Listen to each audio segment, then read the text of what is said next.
আমি নাম ধরি না, তারপরও সতর্ক করার জন্য বললাম। এই যে আমার তাহেরি ভাই, কি জিকির বলেন তো? আল্লাহ বাবা, ফতে বাবা, ফতে বাবার নামে কোন জিকির আছে?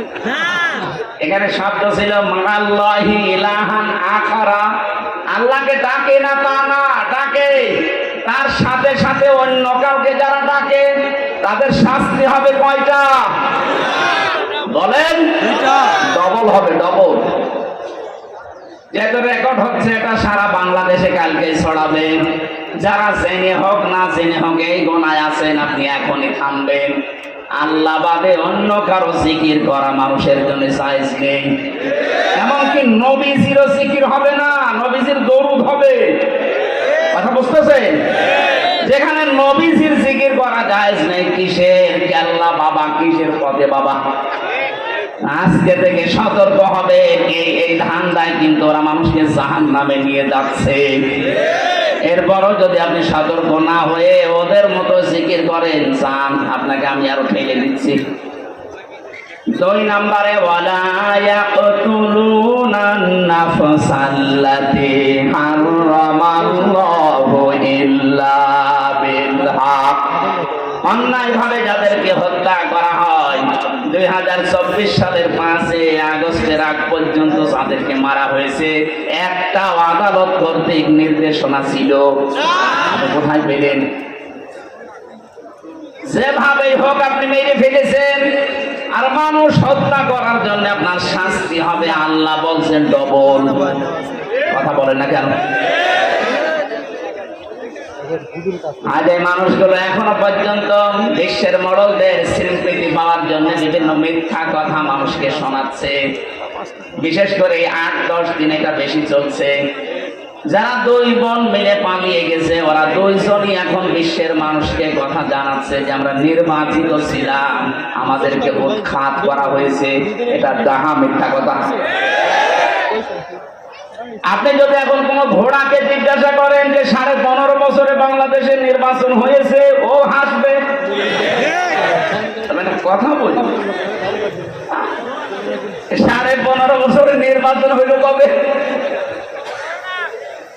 154 জন নির্বাচনের আগেই তো ঘোষণা হয়ে যায়, যেখানে 151 জন হলে সরকার গঠন করা যায়। কথা বলে না কেন? তার মানে ওই নির্বাচন হয়নি। দ্বিতীয় যেটা দেখলাম, দিনের ভোট রাতেই হয়ে গেল, যে নির্বাচন হলো কখন? আর বাকি আমি তো জেলে ছিলাম, আমি জানি না। আমার মনে হয় বাকিটাও এরকম আল্লাহর রাস্তায় গেছে। কথা বলে না? এইরকম ডাহা মিথ্যা কথা একটা হাসি মানুষ বলতে পারে? পারে। ওই রকম হাসি হতে পারে।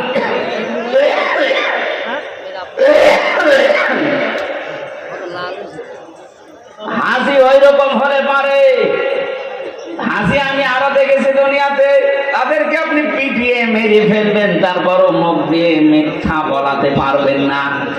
কারণ আল্লাহর ঘর যে দেখে আসে, এরপরও যদি ওর হেদায়েত না হয়, ওর কপালে আর হেদায়েত নেই।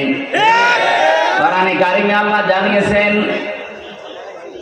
ইন্না আউয়ালা বাইতি উযিআ লিন-নাসি লাল্লাযী বিবাক্কাতা মুবারাকান ওয়া হুদাল লিল-আলামিন। এই পৃথিবীর প্রথম ঘর এই কাবা, যেটা মক্কা, মক্কায় অবস্থিত। এর ভেতরে মোবারক কিছু জিনিস দেওয়া আছে, বরকতময় জিনিস আছে। এই কাবাকে আল্লাহ বরকতময় করে দিয়েছেন। শুধু না, ওয়া হুদান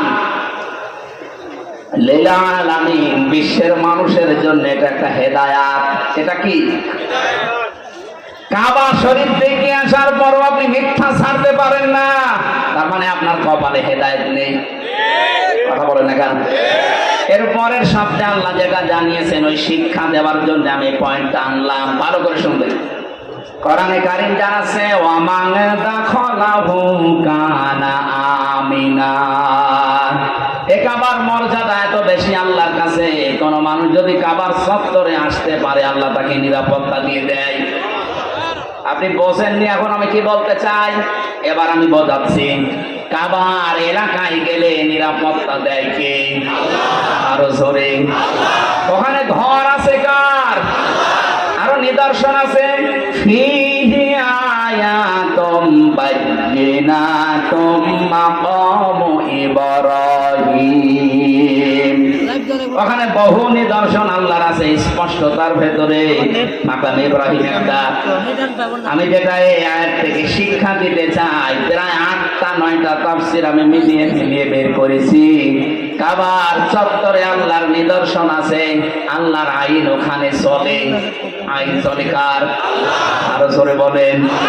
আল্লাহর বিধান ওই এলাকায় জারি আছে, এই জন্য আল্লাহ পুরাটা নিরাপত্তা দিয়ে দিয়েছেন।